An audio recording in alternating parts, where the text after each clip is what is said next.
ছাদ বাগানে সমস্ত গাছের মধ্যে একটি অন্যতম গাছ হলো আম।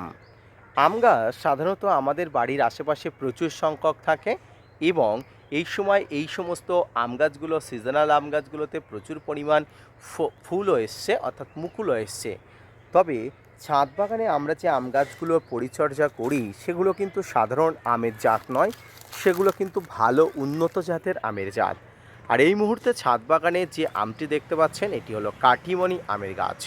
কাটিমন আম হলো ছাদ বাগানে 12 মাসি আমের মধ্যে সেরা একটি আম গাছ, মিষ্টতার দিক থেকে সেরা একটি জাত এবং ছাদ বাগানের ইতিহাসের সর্বশ্রেষ্ঠ আম হিসাবে এই কাটিমন আম গাছ কিন্তু সবার আগে এগিয়ে। আজকের ভিডিওর আলোচনার বিষয়বস্তু হবে কাটিমন আম গাছের মুকুল আসার এই সময়ে আপনাকে কি পরিচর্যা করতে হবে, কীভাবে গাছগুলোকে দেখভাল করতে হবে, সব কিছু নিয়ে থাকছে আজকের ভিডিওটি। না স্কিপ করে কন্টিনিউ করুন।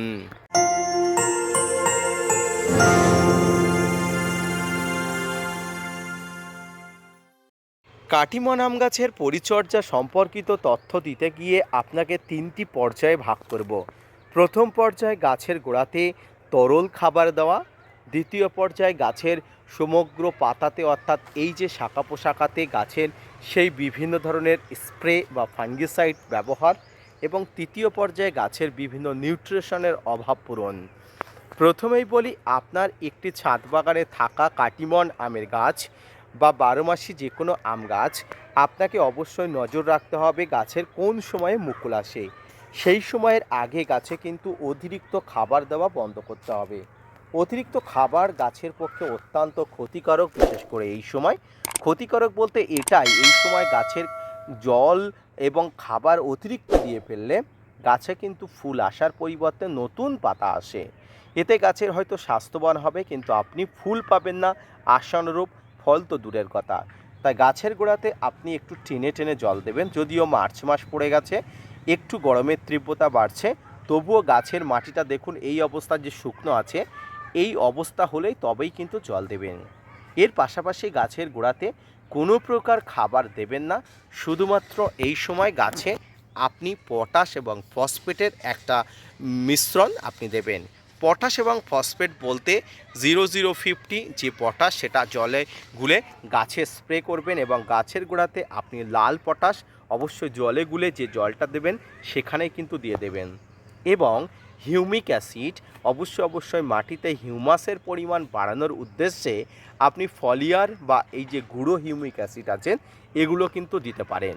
তবে মনে রাখবেন, গাছের পাতাতে আপনাকে কিছু পরিচর্যা করতে হবে। এর মধ্যে কীটনাশক এবং ফাঙ্গিসাইড অবশ্যই গুরুত্বপূর্ণ। কীটনাশক এবং ফাঙ্গিসাইড ছাদ বাগানের জন্য অত্যন্ত গুরুত্বপূর্ণ। দেখুন এই মুহূর্তে এই যে সবেমাত্র মুকুলগুলো আসছে, আর এই মুকুল আসার আগে আপনাকে কিন্তু একটা ভালো স্প্রে করে দিতে হবে। সাইপারমেথ্রিন বা ইমিডাক্লোপিড গ্রুপের যে কোনো কীটনাশক 1 থেকে 1.5 ml নিয়ে আপনি এই মুকুল ফোটার আগে একবার স্প্রে করবেন এবং এর সঙ্গে ফাঙ্গিসাইডের একটা প্রলেপ আপনি আমার গাছে দেখতে পাচ্ছেন, যেটা গতকালই ব্যবহার করেছি।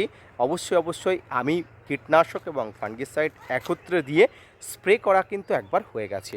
এরপরে আবার স্প্রে করব যখন মুকুলগুলো ফুটে যাবে, বা আপনারা স্প্রে করবেন যখন মুকুলগুলো ফুটে যাবে ঠিক তখনই।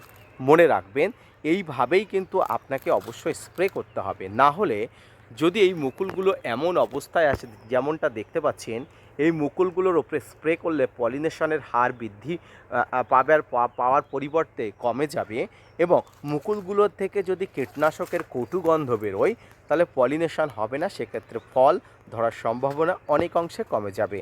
তাই ফুল ফোটার আগে আপনাকে কিন্তু কীটনাশক এবং ফাঙ্গিসাইড ব্যবহার করতে হবে। পাশাপাশি আপনাকে বললাম এখানে পটাশ সারের উৎস হিসাবে 0050 ব্যবহার করতে হবে। 0050 গাছের শক্তিশালী করে তোলে, গাছকে অনেক অংশে শক্তিশালী করে তোলে এবং এখান থেকে যে উৎপন্ন ফলগুলোর মিষ্টতা অনেক অংশে বাড়ায়। সম্মানীয় দর্শক, এছাড়া আপনারা এই মুহূর্তে কোনো রকম খাবার গাছের গোড়াতে দেবেন না। ভিডিও শুরুতেই বলেছি, এই সময় গাছের গোড়াতে খাবার দিলে কোনো প্রকার খাবার নাইট্রোজেন গঠিত খাবার দেবেন না। ফসফেট এবং পটাশ ঘটিত খাবার ব্যতীত অন্য কোনো খাবার কিন্তু গাছে দেওয়াই যাবে না, মনে রাখবেন। আমার ছাদ বাগানের গাছটি 2 বছর বয়সী, ইতিমধ্যে 2বার আম হয়ে গেছে। যারা কন্টিনিউয়াসলি আমার ভিডিওগুলো দেখেন তারা নিশ্চয়ই দেখেছিলেন। তবে এবার গাছটি একটু দুর্বল হয়ে গেছিল কোনো কারণে এবং গাছের পাতার সংখ্যাও কিন্তু কম, আপনারা দেখতে পাচ্ছেন। একটু ট্রিটমেন্টজনিত কারণে গাছটা একটু দুর্বল আছে। জানি না কতগুলো ফুল আসবে এবং কতগুলো আমি আমার ট্রিটমেন্টের মাধ্যমে রাখতে পারবো। তাই যাদের হৃষ্টপুষ্ট ছাদ বাগানে আমার থেকেও ভালো গাছ আছে তাদেরকে বলবো আপনারা সঠিক পরিচর্যা করবেন এবং যে মুকুলগুলো আসছে অর্থাৎ আগন্তুক মুকুলগুলোকে আপনি অবশ্যই কীটনাশক এবং ফাঙ্গিসাইড এখন থেকে ব্যবহার করবেন। তবে মুকুল ফুটে যাওয়ার আগে কোনোভাবেই কিন্তু এগুলো অ্যালাউ নয়। তবে মুকুল ফুটে যাওয়ার পরে যেটা ব্যবহার করতে পারবেন সেটা হলো মাইক্রোনিউট্রেন্ট, বা এই মাইক্রোনিউট্রেন্ট বিভিন্ন ধরনের পাওয়া যায়। আমি ওয়াটার সলেবল জলে গোলা 20% যে বোরন, সেই বোরনের কথাই বলবো। সম্মানীয় দর্শক, প্রিয় শ্রোতা বন্ধুগণ, এইভাবেই ছাদ বাগানে আম গাছের পরিচর্যা আপনাকে করতে হবে। মনে রাখবেন, সঠিক পরিচর্যা, সঠিক দেখভাল আপনার ছাদ বাগানের সাকসেসফুল অবস্থা এনে দেবে। আজকের ভিডিওটি এই পর্যন্ত। মনে রাখবেন, আম গাছ অত্যন্ত সেন্সিটিভ একটি গাছ। কোনোভাবে মুকুল ক্ষতিগ্রস্ত হয়ে পড়লে সমগ্র আম গাছের মুকুলটাই নষ্ট হয়ে যায়। তাই কোনো ক্ষতিগ্রস্ত দশা যাতে আম গাছে না হয় তার জন্য এখন থেকে সঠিক পরিচর্যার মাধ্যমে গাছটাকে দেখভাল করুন। ধন্যবাদ।